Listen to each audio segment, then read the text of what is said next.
Welcome to Sports Tonight here on a Tuesday, a very warm Tuesday outside. It's really kind of hot out there today. It's one of those days, Emily, right? So you were out there with the Braves. I'm sorry here, I lost my little earpiece here. Um, so you're out there with the Braves, Emily, right? So what's kind of the feel out there right now? I mean, we're kind of going over some things here, and we're wondering, are the Braves the best team in baseball? They've been on fire. They've won 9 out of their last 10. If you look at them right now, just from what you see, just from top to bottom, not necessarily record-wise, do you think the Braves are the best team in baseball? So I remember yesterday I said before they started their series with the Twins that they had won 10 of their last 11 and 17 of their last 20. So if you add last night's win to that, that means they've won 11 of their last 12 and 18 of their last 21. They have 51 wins on the season. They haven't even reached the All-Star break yet. They're the first team in the National League to hit 50 wins this season. Yes. My answer to you is yes. I do think they are the hottest team in baseball right now. They went to Cincinnati over the weekend, and talk about a series. They won 2 of 3, so they took the series from the Reds in Cincinnati. And Scott, what hasn't been talked about enough is on Saturday, when the Braves won that game, they snapped a 12-game winning streak the Reds were on. So the Reds came into that series as hot as the Braves were, and the Braves took care of business on the road. And I don't know the exact record, so I'm not going to say it, but I do know that the Braves' road record is unbelievable this season. If you find those numbers during this show, give it to me, because right now they're killing it on the road. So for me, that's a huge key to win, obviously. I mean, this building is always packed. There's always a great atmosphere here at Truist Park. So if you can take care of home, which should be fairly easy because of the home crowd here, and then you can take care of business on the road, it seems like right now these Braves are unstoppable, and they're not even fully healthy, especially not when it comes to pitching. Max Fried today, we were told that he would face live hitters this week and next week. That's the Braves ace. And no real update or timetable on Kyle Wright, the winningest pitcher in all of baseball last season. He's further behind Max Fried in the rehab process. But as far as Fried and seeing him back on the mound sooner than later, it's looking good right now. Yesterday he threw his 3rd bullpen, so he's going to continue to go through this.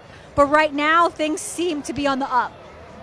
And that's really, I thought even earlier in the season when they were having those injuries with the pitching staff, like Fried and everything, I knew this team was good enough to continue to win just because they have such a really good lineup. They have timely hitting. They have every single ingredient needed to be a championship-level team. And I think everything we're seeing so far is just indicative of everything I thought about this team earlier in the season, was that they're just one of those teams that no matter who they lose, no matter who goes down, no matter what they go through, they just find a way. It's true. I mean, listen, when they were in Cincinnati, again, I'm referring back to that series, but they won every single game by a single run. And every game that they've played against the Reds this season has been won by a run. So they find ways. I don't know if you mentioned it because I can't hear you as well as I usually do when I'm next to you here at the ballpark, but I saw something on social media, and I guess, I don't know if it was a Mets player, but it had to do with the Mets organization. They said somebody was overheard saying, do the Braves ever lose, or something to that extent, like, or do the Braves always win? And I thought that was funny because that describes the team right now. They're winning despite anything that they go through during any given game. It's crazy, and they're scoring. The offense is just so hot right now. They keep scoring. Yeah, well, I tell you what, for whatever the Braves have out there at Truist Park, I'm just hoping that some of that can sort of shine on the Falcons, right, all the way out the Flowery Branch, right? So ESPN came out with their list of top, I guess you could say, top position players around the quarterback. So basically it rated running backs, wide receivers, and tight ends, basically rating the weapons around the quarterback, around teams in the NFL. And I'm not going to lie, this kind of shocked the hell out of me. They have the Falcons as the 10th best weapons around the quarterback in the National Football League. I mean, do you think they have the 10th? I know what they did in the offseason. I know they went out there and they drafted, last 3 drafts they spent drafting wide receiver, tight end, and running back. So I get it, but do you think the Falcons have the 10th best position players around the quarterback? I mean, that is quite the statement, Scott. I'm going to come back to that in 1 second. So I just want to go back to what I was trying to tell you. Oh, I'm sorry. It was overheard during a Mets broadcast. No. I'm the one interrupting you here. So during a Mets broadcast last night, somebody was overheard saying, "God, the Braves just don't lose." That's what was overheard during the Mets broadcast last night. But let me get back to the Falcons. Love how I just those had Mets to say feel. I looked it up. Yeah, seriously, I would feel that way too if I were them. But no, with the Falcons, to me, does it sound right? No. It's a bold statement, yes. Because top 10, that's hard to get into. But if we go through the guys, it might make a little sense. Like, let's just start with a healthy Kyle Pitts. Let's just go back to his rookie season, Scott. He didn't score as much as he wanted to. Of course, he wanted to score more touchdowns. But he had a ton of yards. He did a really, really good job at that position, at that tight end position as a rookie. Other than the fact that he just couldn't get in the end zone, and that I'm not going to blame him. I'm going to blame the coaches for that. I don't know that they're using him to his full extent, and that's been the knock on that staff for a while there. It's like, hey, we want to see Kyle Pitts score more touchdowns. But then he was injured his second season, so we didn't see his full potential bloom. But if you start with Kyle Pitts, like, wow, that he's a heck of a tight end, a healthy Kyle Pitts. And then you go to Drake London, who also had a really solid rookie season, and he didn't even really have a quarterback. And listen, this is not me making fun of Mariota or even making fun of the current quarterback. Imagine if he went to an offense that had, and I don't even want to say like a Tom Brady. Let's just give him like a mediocre to upper echelon quarterback. Right. Who would you name in that spot? I'm not even sure who I'd want to name there. Like a Kirk Cousins. If he had that kind of a quarterback. Yeah. And so if he had that kind of quarterback with his talent, his height, he would have done even better. And then if Bijan Robinson ends up being the running back of the future, he can run it, catch it, do everything. And then CP beside him, behind him, wherever they're going to put him, I don't know. Or even Algier. I mean, that running back room, Scott, at the end of the season, like months from now, we might be talking about it as the best running back room in the entire country. Ooh, man, that's tough, right? I mean, we might. The team I root for has a pretty good running back room, too. I'm just saying, those are some serious allegations there, Emily. I mean, listen, CP, Algier, and Bijan, if Bijan lives up to the hype, all three of them? No, I get you. Look, I get it. I'm just saying. And yeah, I get it. That's a lot of talent. That's some potential firepower. But I think when you see a top 10 list like this, though, it does sort of eliminate a lot of, I'm not going to say excuses, but I think the people around the NFL see that quarterback Desmond Ridder now has no reason to not have success, right? Because when you look at the weapons around the quarterback, when you look at what they've done in the backfield, when you look at what they've done at wide receiver, when you look at Kyle Pitts here, really primed for a breakout year, it really eliminates any sort of excuses that Ridder or even Arthur Smith would have to not have a high-functioning offense. So I think if things sort of struggle throughout midseason, I think a lot of eyes are going to go to Ridder, a lot of eyes are going to go to Arthur Smith like, what are you guys doing? The talent's there. This offense should be performing better. I'm going to disagree there, Scott, because if there's one thing you know about me, the offense sometimes doesn't matter. Wow. And I think a lot of the Falcons' success is going to depend on their defense. And they went out and spent some money on some veterans, one that you might or might not like, in Jesse Bates and whoever else. I like Jesse But they've got some vets on that defense. You do? Okay. I'm never sure. If somebody doesn't play for Cleveland and plays for the opposition, I'm just not sure how you feel about them. That's why I had some reservations there. I get it.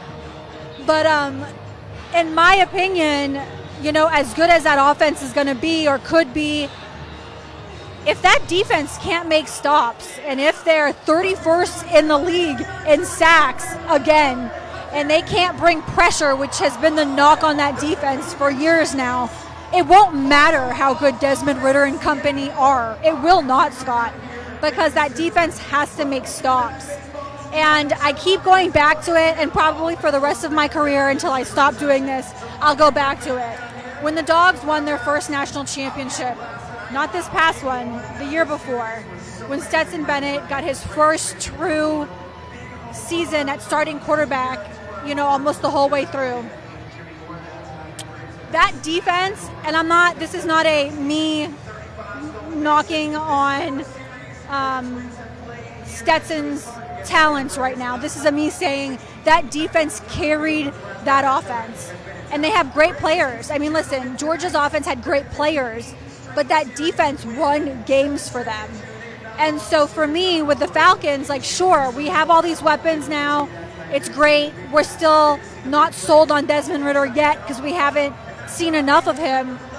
But if the Falcons defense doesn't come out and participate, they have no chance, in my opinion, in my humble, defensive-loving opinion. Yeah, I agree with a lot of what you said. I just feel like that's one serious difference between the NFL game a little bit in college football. Like UGA doesn't need to have a great quarterback. I don't even think it even matters who UGA has a quarterback this season. They're going to win football games because nobody's going to be able to score on that defense. The NFL, you know how it is. I mean, the rules are a lot different in the NFL. I mean, they have all these rules in place to allow offenses to score points. So it makes it almost like you have to have a star quarterback. Like you have to be able to put up points. I mean, how many weeks do we see teams win 38-35, 42-38? I mean, you have to score points in the NFL in order to compete. So, yeah, I think a lot is on their defense. I think in the NFL, you want a great defense to be able to give you a chance. But I think ultimately if you're going to win football games on Sundays, I think you're going to have to see some plays made down the stretch by Desmond Ridder. But I think a lot of what you're saying is right, though, because I think in part that's probably a big reason why they went out there and bolstered their backfield so much, because I think they're going to try to kill a lot of clock. They're going to try to possess the ball. They're going to try to help their defense out, and I think that's how they're going to try to win football games this season. Yes, and you're absolutely right, Scott. When it comes to offense versus college, completely different ball game.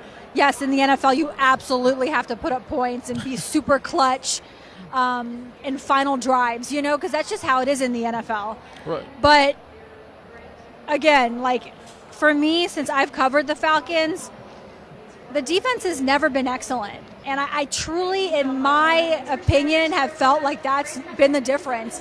During the Matt Ryan era, when Matt Ryan was good and putting up numbers, the defense was just so bad. Yeah. And I just felt like that made a huge, huge difference. Even when Matt Ryan was being sacked 55 times a game and his offensive line still was awful, the Falcons defense didn't go out there and play. So it just makes a difference in my opinion. No, you're right. Yeah, man, definitely some great points there. You ready to talk a little bit of basketball, Emily? Let's do it. Hoop time. What do you mean, am I ready? Are you ready? This is your favorite time. Yeah. Well, look, I figure we talk some Braves baseball. We just covered some football. So let's talk a little bit basketball here. So this is a day after the Atlanta Hawks traded John Collins to the Utah Jazz for basically a bag of Cheetos and a Chipotle gift card, So now when you look at what Adrian Wojnarowski at ESPN says he doesn't think the Hawks are done. He thinks the Hawks are really about to be aggressive and step their game up to try to acquire more assets, even if it means going over the luxury tax. And that's one thing that a lot of teams are very hesitant to do, but it seemed like the Hawks are kind of going all in under Landry Fields. So here's my thing, right? Landry Fields is a very young general manager, and you can go either way with it. You can go all in, right, which it appears is what he's doing, if this is true, or you can be super conservative and have regrets. You can have regrets either way, but I think that if you go all in, you'll have less regrets. And by that time, if it all goes wrong, Scott, he'll be fired anyways, and it'll be somebody else's problem. So I like how aggressive he's being. Isn't it not true? If I were him, I'm taking all the risks. I'm like, whatever, let's do it. You're going to fire me either way. But yeah, no, I like the fact that he's doing this.